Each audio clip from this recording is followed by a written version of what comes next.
Pinupuri ka namin, dakilang Diyos ngayong gabi para maganap at magpatuloy sa aming pong gawain sa kalagitnaan ng linggo ang aming pong punong panlalangin o prayer meeting.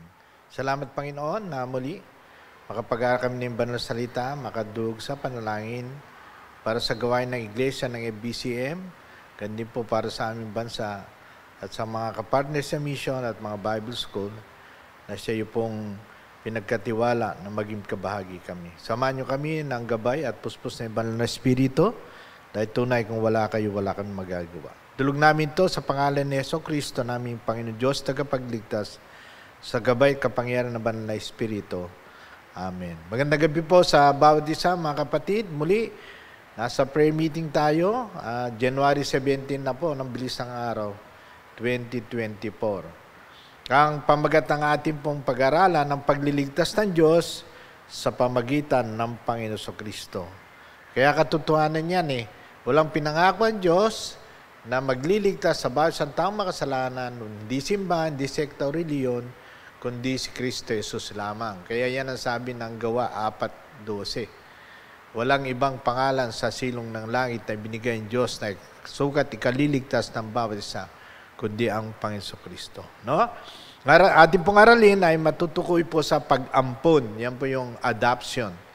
Dadako tayo sa talata o teksto, Galatia 4, versikulo 4 hanggang 6. Ngunit na dumating ang kaganapan ng panahon, sinugo ng Diyos ang kanyang anak na pinanganak ng isang babae at ipinanganak sa ilalim ng kautusan, upang matubos siya ang mga nasa ilalim ng kautusan, nang sa gayon ay matanggap natin ang pagkaampon. At yamang kayo ay mga anak, sinugo ng Diyos ang espiritu ng kanyang anak sa inyong mga puso na tumatawag, Aba, Ama. Yan po yung mga talata ng ating pong matutungayan sa ating pag-aral ng adoption o pag-ampon. Okay. Sa ating pong pasimula, introduction, kapag ang kaluluwa ng isang makasalan ay nagsisi at nanampalataya sa Panginoon Kristo, pagkarinig ng Ebanghelyo sa ipinanganak na muli sa Espiritu. Yan po yung tinatawag na spiritual birth o regeneration. Efeso 1:13. Sa Kanya rin kayo ay sumampalataya. Kailan? Nang narinig ninyo ang salita ng katotohanan ng Ebanghelyo ng iyong kaligtasan sa pamamagitan din niya. Pagkatapos ninyong sumampalataya, ay tinatakan kayo ng banal na Espiritu na ipinangako. Ito po ang simula ng pagbabagong buhay. Yung isang makasalanan, yung isang hindi katanggap-tanggap ng Diyos o ng lipunan na masumpungan niya Ebanghelyo ng Panginoon, marinig niya, kinausap siya ng banal na Espiritu, siya nagsisi sa kanyang maling buhay, paniniwala, maling pagsamba, maling reliyon.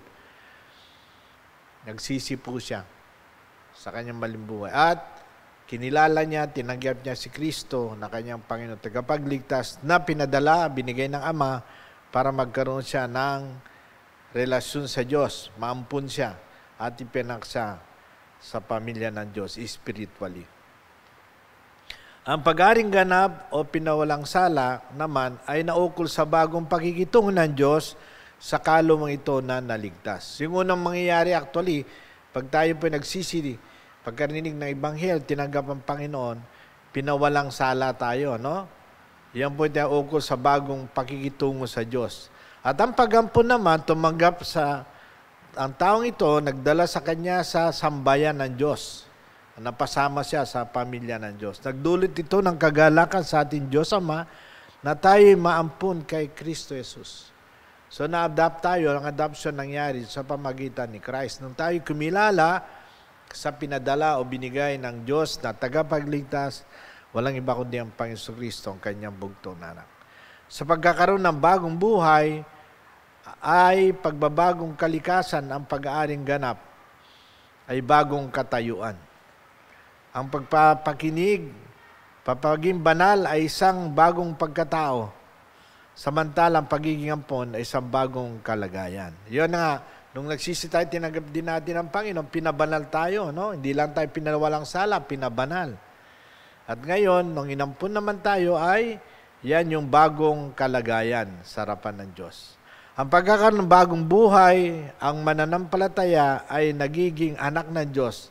Sa pagampun, tinanggap ng anak na ito ang kalalagayan ng isang nakakatandang anak. Yan po yung inampun o na-adapt.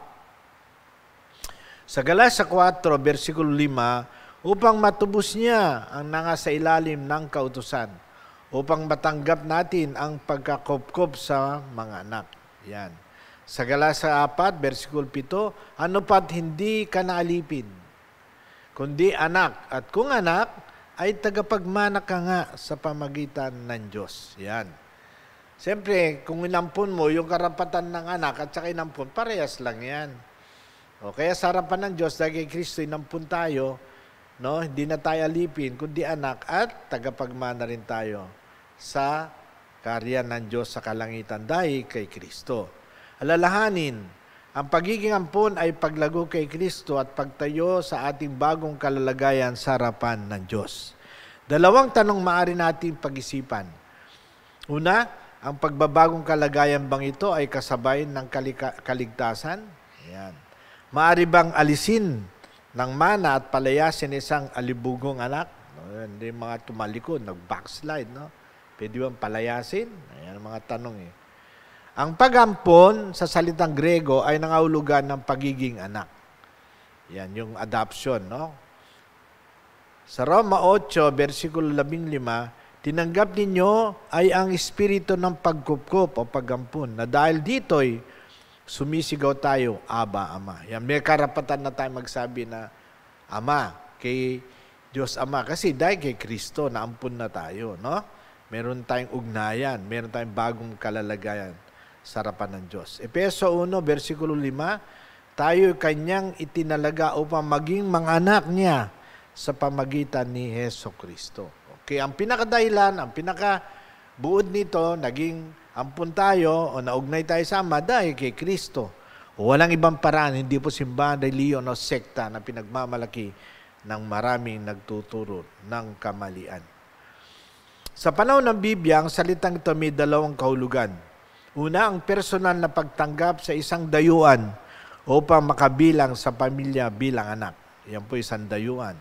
Number 2, ang kahulugan, ang publikong at legal na seremonya sa pagkilala sa anak bilang tagapagmana katulad na tinatawag natin debut. No? Yan dito naman yung pangalawa, legal na pagkilala sa isang seremonya para kilalaan ng anak ay tagapagmana. Hanggat hindi nagaganap ang seremonya, ang anak na ito ay nakakahigit lamang ng kaunti sa alila sa tahanan. Kung hindi siya kinilala, no? Wala pa yung seremonya. Parang alila lang siya sa bahay. Pero pag dumating na yon, yan ay ang kanyang katatayuan ay bago na. Punta pa rin po tayo, ang kahulugan ng pag-ampon. Ang salitang pag-ampon ay gawa ng Diyos kung saan nilalagay niya ang isang mananampalatayang inaring ganap o pinawalang sala sa kalagayan ng isang nakakatandang anak upang matamo ang mga karapatan at mga responsibilidad ng nasa kalagayan niyon. Sa Exodus 2, inampun si Moses ng anak ni Paraon, no? Yung babae, si Hatshepsut. At binigay sa kanya ang lahat ng karapatan at pribiliyo nang siya'y nasa sapat ng gulang. Pero hindi na natili doon. Punta na sa Hebrews 11:24. Tinanggihan ni Moses ang kalagayan niyang yun sa Ehipto at pinagpalit niya sa isang mas mabuting bagay. Sa pananampalataya, nang lumaki na si Moses, ay tumanggi siya'y tawaging anak na babae ng Paraon. Okay, punta tayo sa pangalawa, ang kondisyon sa pag-ampon. Sa Biblia, ang turo ng bagong tipan ay isa lang. Ang hiningi sa pag-ampon yon ay pagsunod kay Kristo Jesus. Pakikipagkaisa sa Kanya. Kaya para ma-adapt ka, maampun ka, ang turo sa New Testament ay isa lang. Ang pagkilala sa anak ng Diyos na pinadala ng Ama. Walang iba kundi ang Panginoon Kristo. Ang pakikipagkaisa sa Kanya. Sa Galatia 3:26, sapagkat kayong lahat ay mga anak ng Diyos sa pamagitan ng pananampalataya kay Kristo Jesus. Di na natin dapat hintayin maging banal tayo sa loob ng 10 taon. Kaagad-agad, tinatamo natin lahat ng pagpapala para sa isang lubos na kinilalang tagapagmana ng Diyos kay Kristo. Roma 8:17. At yamang mga anak ay mga tagapagmana nga ng Diyos at mga kasamang tagapagmana ni Kristo. Roma 8:17. Kailan nangyari ang pag-ambon sa atin ng Diyos? Yan, kailan? When, no? Nangyari ito bago pa nilikha ang sanlibutan. So bago pa nilikha ang sanlibutan, nagplano na ang Ama. Roma 9:11, sapagkat ang mga anak na hindi pa ipinanganak at hindi pa nagsisigawa ng anuman, mabuti o masama, upang ang layo ng Diyos ay mamalagi alinsunod sa pagkahirang na hindi sa mga gawa, kundi doon sa tumawag. Okay, kaya ang Ama, siya na nagplano. No? Bago pa nilikha ang sanlibutan, plinano na ng Ama yan. Number 2, ang pag-ampon ay isang mapagmahal na gawa ng Diyos ng kanyang kahabagan. Yan, tatandaan natin yan dahil sa pag-ibig ng Panginoon, nabot niyang kanyang mercy. Hindi tayo karapat-dapat na tumanggap ng ganitong pagmamahal mula sa isang banal na Diyos. Ito'y nangyari sa oras na nampalataya ang isang taong makasalanan kay Kristo Jesus ng kanyang Diyos at tagapagligtas. Yan, nangyari yan. No, kailan nangyari? Tayo kumilala na nampalataya sa bugtong na anak ng Diyos sa kabila ng tayo hindi karapat-dapat. Inabot tayo ng Diyos sa pamagitan ng Panginoon Kristo, ang Diyos anak na ating tagapagligtas. Kailan nangyari ang pag-ampon sa atin ng Diyos? Sa 1:3, versikulo 2. Mga minamahal, ngayon ay mga anak tayo ng Diyos. Ang ating pagiging anak ng Diyos ay pag-aari natin ang kasalukuyang dahil kay Kristo. Maaari nating sabihin na may katotohanan na anak ako ng hari. Hindi nalipin ng kasalanan o ng dyablo, kundi kanyang anak at tagapagmana, heirs. Hindi tayo katulad ng mga bata nasa ilalim ng pag-alaga ng mga katulong, kundi mga anak nasa hustong gulang at miyembro ng pamilya. Ang pag-ampon sa atin ng Diyos ay malulubos sa muling pagkabuhay kapag tayo makapasok na sa presensya ng Panginoon Diyos. Roma 8:23, samantalang hinihintay natin ang pag-ampon sa atin ng Diyos, ang pagpapalaya sa atin katawan. Siyempre, ang completeness ng adoption ay magaganap yan pag tayo ay dinala na ng Panginoon sa langit. Pag binago ng ating katawan ng hindi nabubulok na katawan, hindi namamatay na katawan. Dahil pag bumalik ang Panginoon Kristo sa lapaap, lahat ng mga banal na nampalataya sa Kanya ay dadalhin niya sa kalangitan. No? Sa isang kisamanta, babangunin niya yung mga namatay kay Kristo na sumampalataya, na namatay na. At yung mga buhay pa sa Panginoon ay Kanyang babaguhin. Kaya dalawang salita yan, babangunin at babaguhin. Resurrection and translation. Ang palatandaan ng pag-ampon, dito na tayo sa science. Ang patnubay ng banal na Espiritu, of course, yun ang number 1. Roma 8:14, sapagkat ang lahat ng mga pinapatnubay ng Espiritu ng Diyos ay sila ang mga anak ng Diyos. Yun ang palatandaan. Talaga bang inampun ka, inadapt ka ng Diyos? Siyempre, nagwo-work ang Holy Spirit. Indwelled by the Holy Spirit, ikaw, nasa buhay mo. Ang patnubay ng banal na Espiritu ay gumagabay sa isang mananampalataya patungo sa katotohanan ng salita ng Diyos. Kaya ang isang mananampalatayang tunay na inampun ng Diyos, hinahanap niya salita. Kasi meron siyang Holy Spirit eh. Ang Holy Spirit na naglilid sa kanya, hanapin yung spiritual na katotohanan. John 16:13, kung siya, ang Espiritu ng katotohanan ay dumating, ay papatnubayan niya kayo sa buong katotohanan. Yan ang Holy Spirit, no? Nasa bawat mananampalataya. You shall receive power, sabi ng Panginoon, Jesus, sa mga apostol, sabi niya, huwag kayong malis sa Jerusalem, hintay yung pagbaba ng Banal na Espiritu, and you shall receive power after the Holy Ghost has come upon you. You shall be my witnesses. Magpatutuo. In Judea, Samaria, and to the outermost part of the earth. Kaya lahat ng totoong Kristiyano ay may banal na espiritu sa alam buhay na pumapatnubay. Yan ang palatandaan una na ikaw ay anak ng Diyos, inampun kay Kristo. Pangalawa, ang sigaw ng Aba Ama.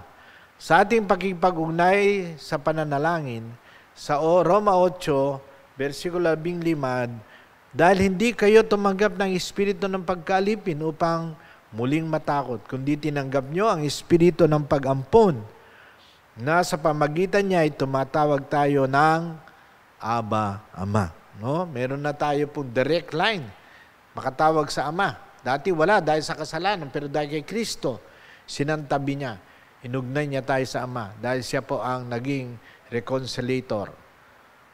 Nag-reconcile sa ating papunta sa Ama. Yun ang kanyang ginawa sa krus. Kaya nasa krus siya, si Kristo, ang una niya sinigaw, Ama, patawarin mo sila. No? Kaya dun sa isang nagsisid, kumilala sa kanya, sabi, ngayon din, kakasamain kita sa paraiso. Yan po ang inampon, no? Kaya makasabi siya ng Aba, Ama. At sinabi ni Kristo sa huling wika niya sa krus ng Kalbaryo, ang pinaka-pangwalo, huli, sabi niya, Ama, sa iyong kamay, pinagtatagubilin ko ang aking espiritu. Bakit niya binanggit pa yan? Nung kataga, para tayo rin umangkin nung katotohanan na naugnay tayo sa Ama dahil kay Kristo. Pwede na tayo magsabi, Ama, pag mamatay, Ama, alam ko di na ako tatagal. Pinagtatagubilin ko ang aking espiritu sa inyo. Yan. Pag may cancer tayo, kung ano man sakit naman yan, o tayo talagang mahina na, matanda na, sabihin natin, Ama, sa iyong kamay, papanaw ako sa iyong kamay, pinagtatagubilin ko ang aking espiritu. Tandaan, ang salitang Aba ay salitang Aramaic. Ang wikang ginamit ni Jesus nung bata pa siya. Ang salitang Ama ay mula sa Grego. Ang wika ng mga may pinag-aralan o edukadong tao noong kapanahunan niya. Ang isang alipin, hindi kailangan man pahintulutan tumawag sa kanyang Panginoon ng Aba. Kung alipin ka, nung panahon na yon, na slave ka sa Roman Empire, ay maski ng panahon ng Hudyo, hindi ka pwedeng tumawag ng Aba, Ama. No? Malayo. Pero sa ngayon, dahil kay Kristo, kahit alipin tayo, pinawalang sala tayo ng Ama, inaring ganap tayo, pinabanal tayo dahil kay Kristo, at inampun tayo ng Panginoon. Pwede tayo magsabi ng Aba, Ama. Ang pagpapala ng mga inampun, dito na tayo sa panghuli, pang-5 po. Sila ang pinagukulan na di pangkaraniwan pag-ibig ng Diyos. Alam niyo po ba yun? Tayo pong inampun. Ako rin kasi inampun. Nung nasa Guagua kami, ay una pala sa Pampanga, San Fernando, may ampun kami galing Paniki, si Ana yan eh. Kaya lang iniwan namin sa Bulaon, San Fernando. Yun, nakapag-asawa siya ng pastor. Siya ang unang ampun namin, galing sa Paniki.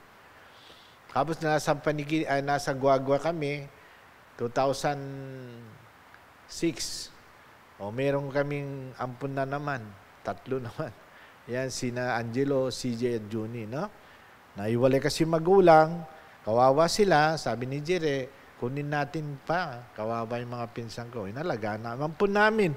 Pero yung pagturing ng karapatan at mga pribileyo, parehas lang ng anak. Ninahal. Ano yung pinakauna makita?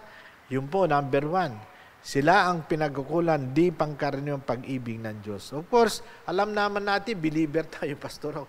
Siyempre, unang pakikita mo talaga, katulad ng Diyos, ay pag-ibig, pagmamahal. Wala na nga pagmamahal dahil nag-iwalay yung parents. Kawawa sila kung kanino sila napupunta.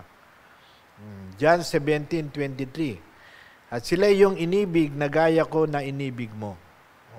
Dahil minahal namin din sila, minahal tayo ng Diyos, pinakitanan tayo, di karaniwang pag-ibig ng Diyos, ay ganun din tayo nagmamahal. Hanggang ngayon, nasa amin po yung 3. Mga bata. Yung actually, yung panganay, si Juni, professional na, graduate na ng architecture. Yung 2, nag-aaral po ng college, si Angelo at CJ. Sila ang pinagukulan ng pag-aruga ng isang amang Diyos. Yan. So, hindi lang pag-ibig, di pangkaraniwang pag-ibig, ang pagpapala ng inampon. Pangalawa, ang pag-aruga ng isang ama ng Diyos. Lucas 12:27-31, pinapangalagaan ng Diyos Ama ang kanilang pamumuhay, kung anong kanilang kakainin, darating ang kanilang mga hanap buhay at kalusugan. No? Kaya sabi ng Panginoon, tingnan mo yung damo, tingnan mo yung water lily, tingnan mo yung ibon. Ganyan ang Ama eh. Naalagaan po yung kanyang mga inampon. Kaya lang minsan, marami po tayong pagdududa at tinatawag na doubt sa kayang gawin ng Diyos sa mga tayong inampon niya. No? Sana wag po magtiwala tayo sa Panginoon. Pangatlo, sila'y makakabilang sa pamilya ng Diyos. Yan. Unang 1:3, versikulo 1, upang tayo'y mga tawag na mga anak ng Diyos. So, ang ganda, di ba? O dati, alipin tayo sa kasalanan dahil kay Satanas. Anak tayo ng Diablo. Pero ngayon, dahil kay Kristo, inampun tayo, no? Pinawalang sala, inaring ganap, tapos pinabanal, tapos ay inampun. Ayan. Upang tayo mga tawag na mga anak ng Diyos. Yun po ang pangatlo. Pangapat po tayo. Tumatanggap sila ng pamamalo at pagdidisiplina ng Ama. Yan ang tinatawag correction, chastisement. Hebrews 12:6-7. Sapagkat siya na inibig ng Panginoon ay kanyang itinutuwid at pinapalo ang bawat anak na kanyang tinatanggap. Kung kayo ay nagtitiis sa pagtutuwid, ang Diyos ay nakikitungo sa inyo bilang mga anak, sapagkat sinong anak ang hindi tinutuwid ng kanyang ama? Okay, yan yung pangapan. Medyo parang negative ito, pero sa pag na-apply sa atin, positive po yan. Pagtutuwid, pagkukorek, no? Pagpapalo, pagdidisiplina, para mapabuti tayo. No? Para bumalik yung righteous life o holy life na binigay ng Panginoon. Number 5 po tayo. Tinatamo nila ang pag-aloy ng Ama. Ito rin napakalaga. No? Yung comfort. Kasi ang tao palagi naghahanap niya ng comfort kasi puno tayo ng kabalisan, puno tayo ng problema, puno tayo ng pagsubok. Hindi minsan puno po tayo ng sakit, karamdaman para sa amin sa bahay. May sakit si James, may sakit si Mrs. Napakalaga yung comfort ng Diyos. Ang kaaliwan ng Panginoon. 2 Corinthians 1:4, na siyang nagbibigay sa amin ng kaaliwan sa lahat ng aming kahirapan sa pamamagitan ng kaaliwan, kung saan kami mismo ay inaaliw ng Diyos. Ayan, ang ganda po sinabi ng Apostol Pablo. No? Kung saan kami mismo ay inaaliw ng Diyos. Pagka kinocomfort ka ng Panginoon sa time ng mga distress, trials, temptation, lalo na sa pain, sa mga sakit. Pagka ikaw, bandang uli, ikaw gagamitin na Diyos to be comforted to other people. Kasi, na-experience mo, naranasan mo. Ganun po ang aming karanasan. Nasa hospital kami. Nung kay James, lahat ng darating doon na bago. Kami umalalay, kung mga makay, bandang uli, nasisiran pa namin silang gospel. Bandang uli, bago sila umalis sa hospital, nauna na sila, kami naiwan pa. Nagre-request silang Bible study sa kalang area, sa Lubao. Punta po tayo sa panghuli, conclusion and application. Pananagutan ng isang inampun. Number 1, panguna, ang miyembro ng maharlikang sambayan ng langit ay dapat maging marangal. Ano po yung kanyang pananagutan? Ay maging marangal. Siyempre, miyembro ka sa kalangitan, maharlikang sambayan ka sa langit.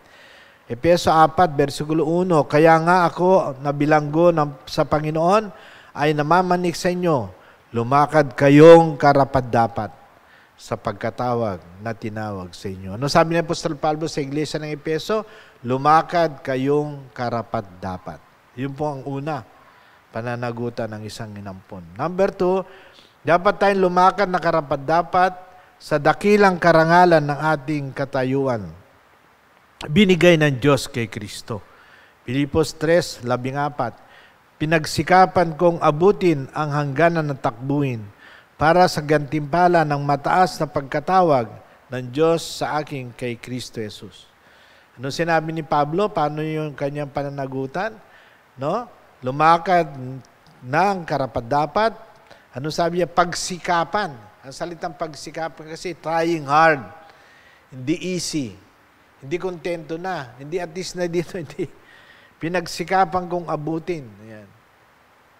Pagsikapan, no? Ibig sabihin, may party ka talaga, gumawa ka. You must live.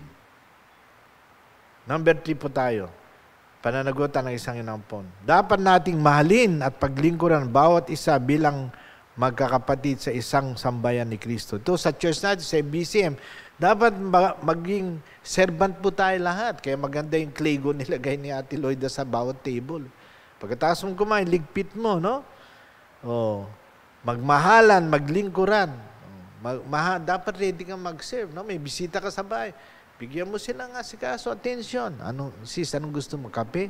Soft drinks? Anong gusto? Tubig? O, kasi minsan, may mga senior citizen katulad ko, hindi na pwede sa juice o ano pa man dyan matamis, tubig lang. Naalala ko, Bible study kami dyan sa Baisa. Nung Sabado doon sa pamilya De La Cruz. Nag-offer sila ng soft drinks, nag-offer ng kape, hindi pwede, sabi ko, tubig na lang. O yan, yung pong ganyan na gawain, nagpapakita ng pagmamahal at paglilingkuran sa bawat isa. Yung mga pamilya De La Cruz na bagong kontak dyan sa Baisa. Doon marami sa barangay. Kaya dito sa Efeso 5, versikulo 1 hanggang 2, kaya kayo maging tagatulad ng Diyos bilang mga minamahal na mga anak. Mamuhay kayo sa pag-ibig kung paanong inibig tayo ni Kristo at pinagkalob ang kanyang sarili. Alang-alang sa atin bilang handog na hain ng Diyos, mabangong samnyo. No? Yan, magmahalan tayo. Yung pagmamahal kasi merong serving yan. May pagbibigay ng concern, pagbibigay ng attention. Meron kang paki sa iyong kapatid sa Panginoon. Yun ang po ang simpleng salita, paki, may paki ka. You want to help, you want to give time, o sabihin natin na moment para makausap, makakwentuhan. Dahil nagpapakita ito ng pag-ibig na nasa iyong puso, galing sa Diyos. Yan po ang ating pananagutan ng isang inampon. To God be the glory po. At magandang gabi po sa bawat sa God bless us. Dadako na po tayo sa ating pananalangin. Pag-pray po natin gawain ng ating iglesia, ang FBCM, ang mga kapatid, ang sa kalangan ng buhay kalusugan, at ganoon din ang ministeryo ng church sa Sunday. Tayo po'y manalangin na, dumako sa Panginoon sa prayer time. Dakilan Diyos, amang banal na nasa langit, lumikha sa amin, nagbigay buhay, Diyos ni Abraham, ni Isaac, ni Jacob, Diyos ng aming mga ninuno. Patuloy kami nagpapasalamat sa panahon na kapag-devotion kami tungkol sa pagliligtas ng Diyos sa pamagitan ng Panginoon Kristo. Samahan mo rin kami, Panginoon, patuloy dinadoko namin ang aming iglesia, ang First Baptist Church of Manila, sa lahat ng activity sa darating na Sunday, Panginoon. Ang early morning worship, Panginoon, ang Sunday school sa bawat department, bawat tagapagturo, bawat estudyante, nasa kanilang guro, tulungan niyo po, makarating sila sa oras, makapag-aral, matutuhan. I-ready niyo po yung mga guro, magtuturo, at bawat mag-assist, lead nyo sila na yung Holy Spirit to be fruitful as worker of thine field, Father God. Kinukomit din namin ang mid-morning worship sa yung pong tagapagsalita. Gagamitin mo, maging po ang MC, ang choir. Tulungan nyo po ang bawat bahagi ng pagsamba ay maging mabungahin at maging bigay po ng kalwatian sa iyong pangalan. Duling namin din sa gabi ng alas 6, ang Vesper Hour, Panginoon. Panginoon si Pastor Nasita sa pagtuturo sa mga doktrina, lalo na po sa kalalagaan po ng mga katotohanan tungkol sa Biblia. Tulungan niyo din po kami, Ama, sa mga outreach, home Bible study na amin pong dinadakuan. Maging po ang Bible study ni Pastor sa Middle East, sa Qatar at sa Amerika. At ganoon din po ang patuloy niyang pag-Bible study Saturday sa mga pulisuman dito po sa Sikatuna. Gandi si Pastor Boy at Sister Sally, samahan niyo sila ng gabay patnubay sa kanilang home Bible study dito sa mga tabing barangay po ng Quezon City. Salamat din, Panginoon, na nagpapatuloy pong gawain sa aming home Bible study sa lugar po ng San Mateo, sa outreach niyo po doon na binuksan. Sa pamilyang Dancel at pamilyang Padilla at Tingson, Panginoon. Salamat sa kanila pong positive response at desire na magpatuloy mag-aaral yung banal na salita. Pinagpipray namin yung mga kaluluwa doon na patibayin nyo, hubugin nyo sila na yung banal na salita na tumimo sa kanila ang iyong katotohanan, lalo na sa Panginoon Kristo, na kanilang kinalang Panginoon Diyos tagapagligtas nilang kalambuhay. Maging gawain nyo po na madako kami sa Sabado sa dako po ng Montalban sa Manila Bliss.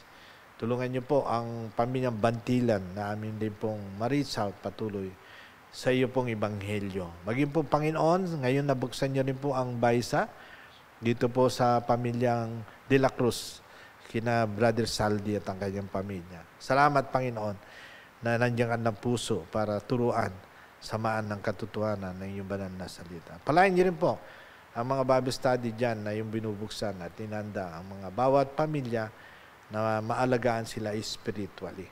Pinagpe-pray din namin, Panginoon, ang outreach sina LB, Sister Mina at ang mga kababayan sa dako rin po ng UP Bliss. Nagpapatuloy ang Saturday outreach tuwing hapon sa mga bata. At ang pagsamba, Panginoon, nag-start na, naka 2 weeks na, ay naka first week na nagaganap po. 2 weeks na po itong 14 na naganap din po. Diyan po sa pamilyang Villanueva. Salamat sa paggamit nyo kay Brother Bong Santiago, kasama po ni Edmond. At sa pagsamba ng mga kapatiran dyan, maging ang mga kamag-anak po na Villanueva family, na sila po ay sumusubaybay at tumutugon sa pananambahan pag Sunday ng hapon ng alas 3 hanggang alas 5. Pinupuri ka rin namin, Panginoon, sa Thursday class namin na nagpapatuloy. Salamat sa mga estudyante namin ni Pastor Boy, Pastor Jess, maging po sina Alan, sina Orlan, maging po sina Bart, sina Brother Bart, Pastor Ken, at sina Pastor Nestor, at ganun din si Pastor J. At ang aming pong nakakasama na patuloy kami nag-aaral ng Bible Truth Illustrated at ang preaching and how to share the gospel to the lost. Kaya tulungan niyo po magpatuloy ito. Bless niyo rin po, Panginoon, ang Thursday class to darating na Webes, bukas. Nagaganapin po sa dako po ng Quezon Nueva Ecija. Pangunahan niyo po mga pastor na dadako at mga missionary niyo.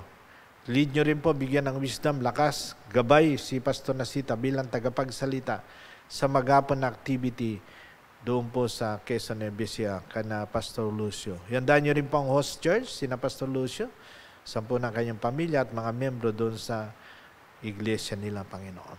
Salamat po, may pag-pray din po mga local missionaries dito po sa Luzon, Visayas, Mindanao.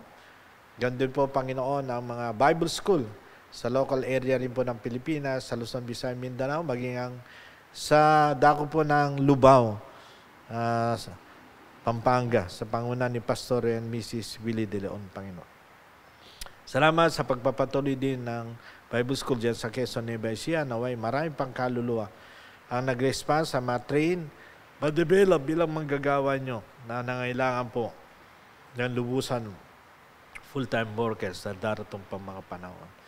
Pinagpipray din namin ang mga kapartners namin na Bible School sa dako po ng Amerika at sa ibang lugar.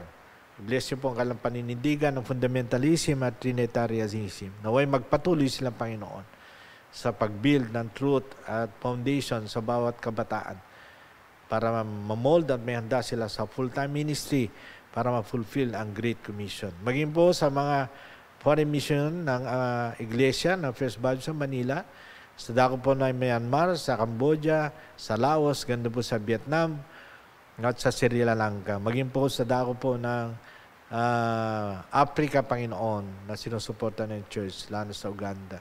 Bless you rin po ang manggagawa nyo, si Pastor Morales sa Tel Aviv. Sa kabila ng magulo sa Israel, naniniwala kami patuloy siyang kinakalinga at nilalagaan. Magpatuloy siya sa pagdala ng gospel sa isang lugar na medyo may kaguluhan. Pagpalain din, Panginoon, ang mga missionary sa lugar ng Haiti, sa South Pacific at mga manggagawa na nagpapatuloy din, nagpapagal. Salamat, Panginoon, dahil kayo naglagay po ng puso ng iglesyang ito sa pangunan ng Pastor Nasita at ang administrative board na magpatuloy fulfill ang Great Commission at magsuporta ng mga workers, missionaries, local and foreign missionaries na yung pong pinapatanaw sa iglesyang ito na alagaan, suportan at ipanalangin. Nagpe-pray din namin, dakilang Diyos, ang mga organisasyon ng young people sa pangunan ni Brother Jeff. Tulungan siya, maging sa mga Bible study niya dito sa school, ang pag-train niya sa kanila sa Bible basketball din, Panginoon. Maging ang Dorcas, pangunahan niyo po sila, tulungan sa pagpatuloy. Maging ang mga senior citizen sa panguna rin po ni kapatid na Tolentino, kayo rin po magpala na magpatuloy ito na naka-sked dito pong February 7, Panginoon. Salamat din, Ama, sa iyong gabay, patnubay, sa amin pong mga kapatiran, sa kanilang hanap buhay, sa kanilang negosyo, sa kanilang trabaho, patuloy silang tulungan, Panginoon. Salamat sa pagtatapad din nila, pagsuporta sa Iglesia financially sa kanilang tithes, offering, and faith promise. Tulungan niyo po, Panginoon, na maging matatag ang Iglesia sa pagtulong at pag-fulfill ng Great Commission na iniwan niyo sa amin na dapat maganap at matupad ng isang local church, Panginoon. Pinagpe-pray din namin ang kalusugan at kalakasan ng mga kapatiran sa Iglesia, lalo po yung mga senior citizen na marami ng lingering disease at tunay nasa katandaan sila na nagsasuffer sa kanilang illness. Kayo po magbigay ng financial support, magbigay ng comfort, strength sa kanila, at patuloy angkinin yung mga promises nyo sa banal na kasulatan. Tulungan nyo rin po, Panginoon, na ang bawat isa sa amin na membro po ng church dito sa BCM ay maging daan na magbukas ng labi, mag-share ng gospel sa aming saved loved ones, classmates, co-workers, neighbors, and friends na wag naming pagkait, mapakinggan nila ang pag-ibig, pagliligtas ng Panginoon Hesus para ang lahat ng makasalanan ay maabot ng Ebanghelyo. Salamat din, Panginoon, na may lagar namin, may panalangin sa iyo, ang aming bansa, ang aming Pangulo, President Ferdinand Bongbong Marcos Jr. Sa kanyang panguna sa aming bansa, bigyan siya matibay na kalusugan, kalakasan, katalinuan. 10 ng kanyang pamilya ng good health, strength, at ang kanyang mga kabinete, Panginoon, bigyan talino rin para mag-response positively, makatulong sa aming bansa, sa maraming sinasalubong na aming bansang problema, lalo na sa ekonomiya, ganun din po, Panginoon, sa energy, ganun din, Panginoon, sa food production, sa DA, kailangan pong matulungan. Sa iyo rin pong gabay at patnubay sa aming mga secretaries, tulungan niyo sila maging migrant workers, ang Department of Labor, dahil marami kaming OFW nasa abroad, ay nahirapan din sila sa kanilang kalalagayan at mga privilege na dapat maibigay.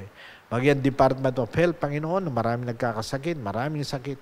At ganun din po ang DILG, ang kapulisan, na may mapanatili ang peace and order dahil laganap pa rin ang drug addiction, ang prostitution, ang mga child abuse na matulungan po ng aming gobyerno, maging sa Department of Health at Department of Interior Local Government, maging po, Panginoon, ang DILG. Tulungan niyo rin po ang kasundaluhan ng Department of Defense na mapanatili ang peace and order sa buong isla, simula sa Mindanao, Visaya at sa Luzon. Maging aming problema sa pagharap sa West Philippine Sea na nagiging bangayan po dahil sa pag-angkin ng China, naway bigyan solusyon din to, Panginoon. Nagpe-pray din ako, Lord, humingi po ng habag niyo at biyaya sa pagtuklas ng langis sa aming bansa. Bigyan po siya ng sapat na langis para ang aming problema sa enerhiya at pagtaas ng bilihin, ng inflation dahil sa pagtaas ng krudo ay mabigyan solusyon sa iyo pong pagkilos at kabagan. We pray, Panginoon, makatuklas ng totoong sapat na langis para sa aming bansa. Salamat, Panginoon, sa gabing ito na kayo po aming nakaagapay, kayo pong Diyos, nakikinig namin panalangin ayon sa programa nyo, sa iyong kalooban at sa iyong panahon ay kayo pong gagawa. Patuloy tutugon. Alalay, akay, mangunguna sa iglesyang ito na yung tinayo. At dahil sa Panginoon Kristo na siya amin pong foundation sa aming faith at ang banal na kasulatan. Salamat, Panginoon. Maging sa gabay, kapangyarihan ng Banal na Espiritu sa araw-araw sa buhay namin, magpatuloy tingalain ang pagliligtas at pag-ibig nyo na yung iniwan sa amin, looking unto Jesus, the author and the finisher of our faith. All this we pray with praise and thanksgiving. In Jesus' mighty name, our Lord, the power, guidance of the Holy Spirit. Amen.